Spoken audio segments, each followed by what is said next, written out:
Will a Metro police officer charged with first-degree murder stand trial this summer in Nashville or someplace else? Well, defense attorneys for Andrew Delke today asked the judge a second time for a change of venue. The first time, the judge denied it. But as News Channel 5's Nick Barris tells us, the defense argues things have changed. Here are the questions for what is a very high-profile case. Can Andrew Delke get a fair trial in Nashville? And did the answer to that question change since the riot in the city last May? Decommissioned Metro police officer Delke is charged with shooting and killing Daniel Hambrick, who was armed during a foot chase in 2018.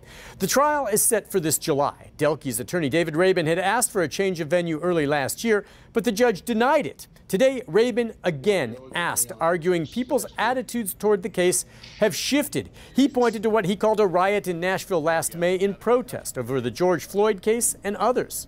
Case needs to be transferred out of Nashville and tried in a different courthouse with a different jury. Say his name! Daniel Hambrick! Rabin played a 10-minute video of media coverage of the riot that included setting fires to the historic courthouse.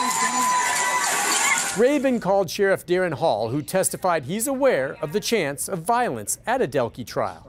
I think the responsible thing for us to do, me and my responsibilities, is to be prepared and to be aware that is a possibility, sure. It looks like there is now another fire. But District Attorney Glenn Funk told the judge the protests do not mean Delke cannot get a fair trial. He says they owe it to the city to select jurors here where the shooting happened and let them decide the verdict. It is the state's position that this case should be tried before Davidson County.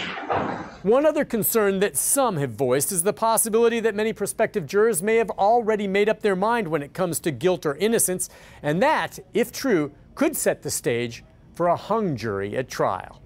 Nick Barris, News Channel 5.